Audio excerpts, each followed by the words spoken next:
Assalamualaikum warahmatullahi wabarakatuh. Pada kesempatan kali ini, kita akan belajar pada tema 2, udara bersih bagi kesehatan. Subtema 1, cara tubuh mengolah udara bersih, dan kita sampai pada pembelajaran ketiga. Sahabat cerdas, sebelum kita mulai pembelajaran kita, jangan lupa untuk berdoa terlebih dahulu.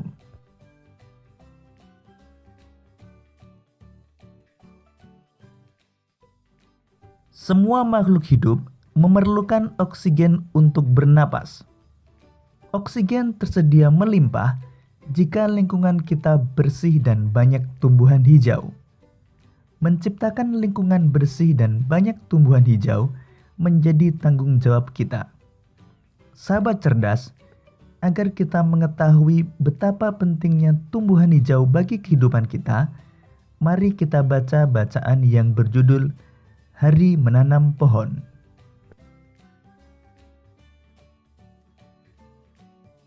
Hari Menanam Pohon. Indonesia dikatakan sebagai paru-paru dunia.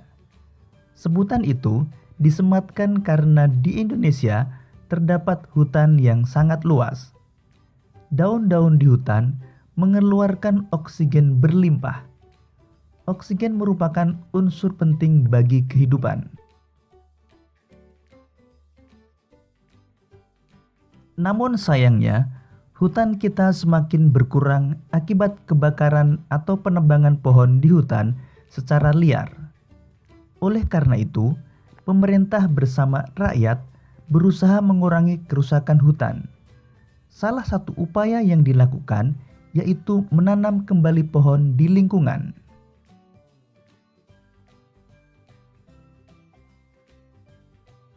Tanggal 28 November diperingati sebagai Hari Menanam Pohon. Peringatan Hari Menanam Pohon pada tahun 2015 diawali sejak tanggal 26 November. Presiden melakukan penanaman pohon di Taman Hutan Rakyat Sultan Adam, Kalimantan Selatan. Ada 10.000 pohon ditanam di hutan itu. Pohon yang ditanam pun bermacam-macam, termasuk pohon-pohon yang buahnya dapat dimakan. Kita dapat berperan serta untuk mengembalikan paru-paru dunia. Menanam pohon tidak hanya dapat dilakukan di hutan. Kita dapat menanam pohon di lingkungan sekitar kita. Semakin banyak pohon di lingkungan kita, semakin banyak pasokan oksigen bagi kehidupan.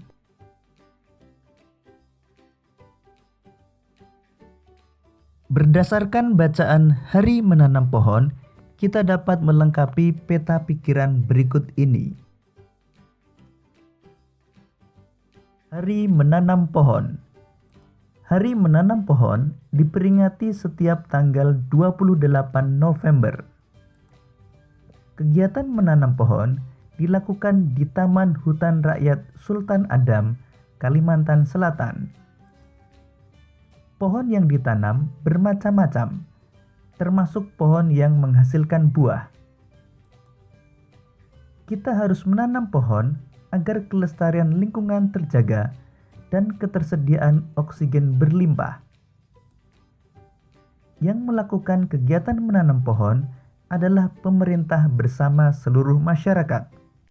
Kegiatan yang dilakukan adalah menanam pohon untuk mengurangi kerusakan hutan dan mengembalikan paru-paru dunia.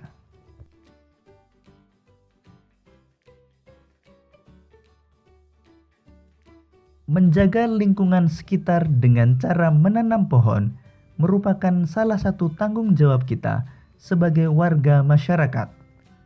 Semua warga masyarakat mempunyai tanggung jawab dalam menciptakan kenyamanan dan keamanan lingkungan tempat tinggalnya. Sahabat cerdas, tahukah kalian apa saja tanggung jawab kita sebagai warga masyarakat? Untuk mengetahuinya, simak penjelasan berikut ini.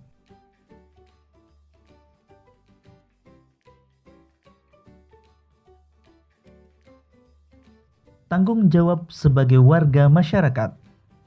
Tanggung jawab merupakan sikap terpuji yang hendaknya dimiliki setiap individu. Sikap tanggung jawab mencerminkan nilai karakter setiap individu. Jadi karakter seseorang tercermin dalam sikap tanggung jawabnya, baik terhadap diri sendiri, orang lain, masyarakat, maupun bangsa dan negara. Lalu apa yang dimaksud dengan tanggung jawab itu?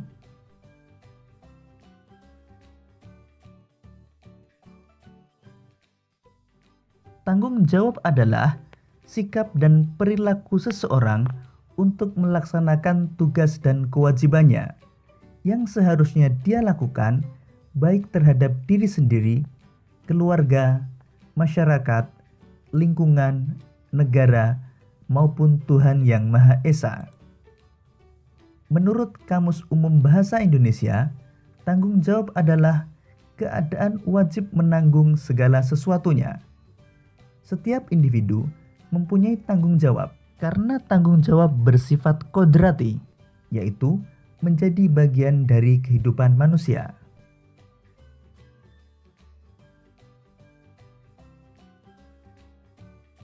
Tanggung jawab setiap individu meliputi berbagai jenis.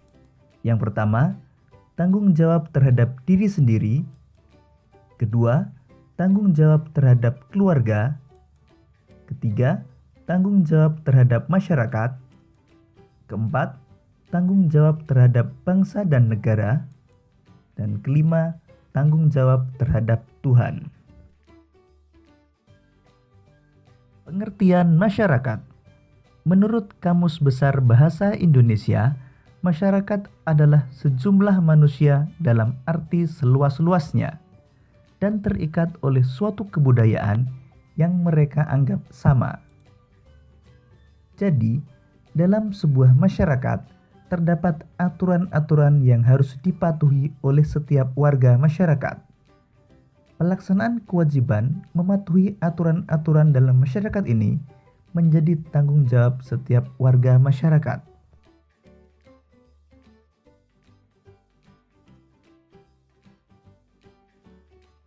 Jadi berdasarkan pengertian tanggung jawab dan pengertian masyarakat tadi, kita dapat menyimpulkan bahwa tanggung jawab sebagai warga masyarakat adalah tugas dan kewajiban yang harus dilaksanakan seseorang dalam kedudukannya sebagai warga masyarakat. Hidup bersama dalam masyarakat berarti hidup dengan orang lain dalam suatu tempat tertentu dan mempunyai kepentingan tertentu. Hidup bersama dalam masyarakat sangat penting karena Tuhan menciptakan manusia untuk saling melengkapi, saling membantu, dan saling menyayangi.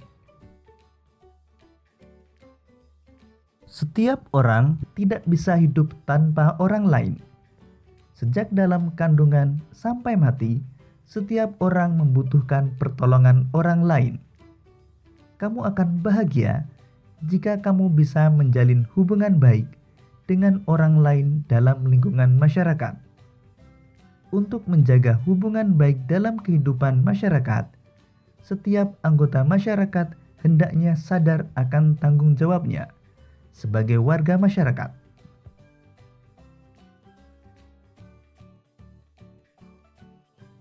Sahabat cerdas, demikian tadi penjelasan tentang tanggung jawab sebagai warga masyarakat. Pada pembelajaran sebelumnya, kita telah belajar tentang kondisi geografis Indonesia yang beragam. Ada wilayah daratan dan ada pula wilayah perairan. Kondisi geografis yang beragam menyebabkan beragam pula jenis kegiatan ekonomi masyarakat. Lalu apa yang dimaksud dengan kegiatan ekonomi? Kegiatan ekonomi adalah semua kegiatan yang dilakukan manusia untuk memenuhi kebutuhan hidupnya. Lalu apa saja kegiatan ekonomi yang dilakukan oleh masyarakat Indonesia? Simak penjelasannya berikut ini.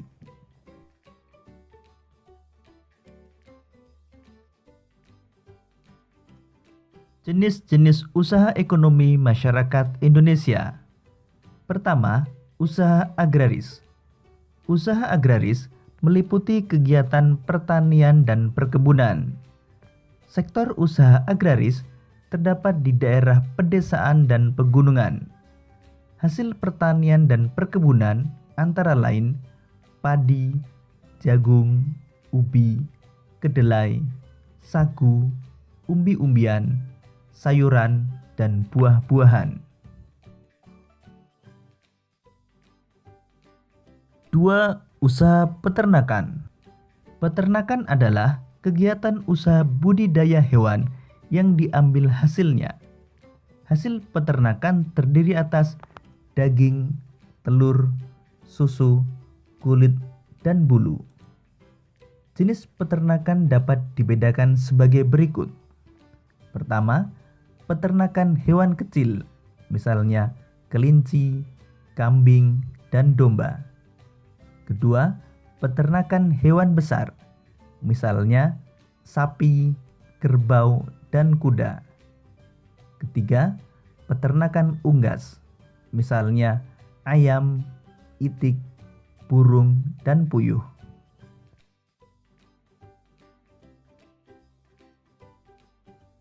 3. Usaha perikanan. Secara umum, usaha perikanan dibedakan menjadi perikanan darat dan perikanan laut. Perikanan darat terdiri dari perikanan air tawar dan perikanan air payau. Perikanan air laut yaitu usaha menangkap ikan di pantai atau di laut. 4. Usaha pertambangan. Barang tambang dapat dibedakan sebagai berikut. Pertama, barang tambang mineral logam, misalnya emas, perak, tembaga, timah, bauksit, dan nikel.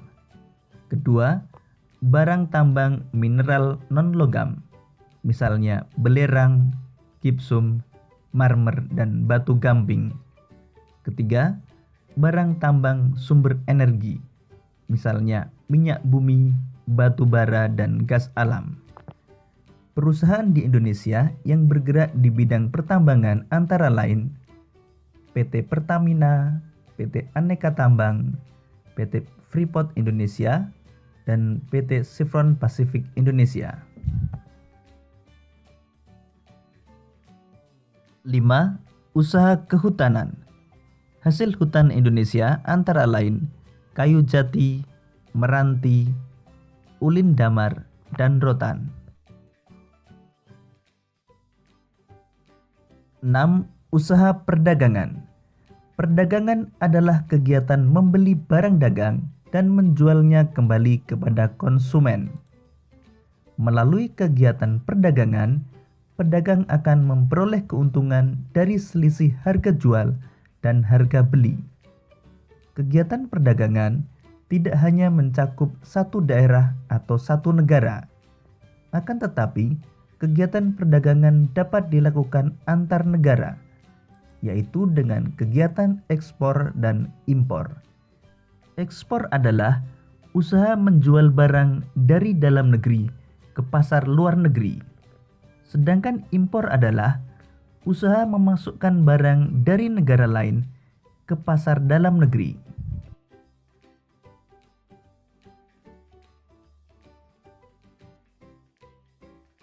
7. Usaha perindustrian. Perindustrian adalah kegiatan mengubah bahan mentah menjadi barang setengah jadi atau barang jadi.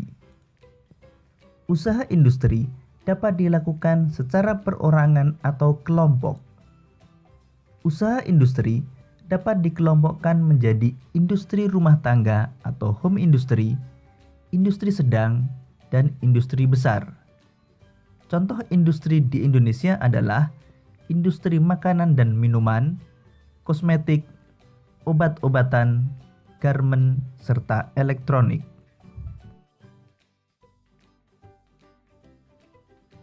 Demikian tadi sahabat cerdas pembelajaran kita pada tema 2, subtema 1, dan pembelajaran ketiga.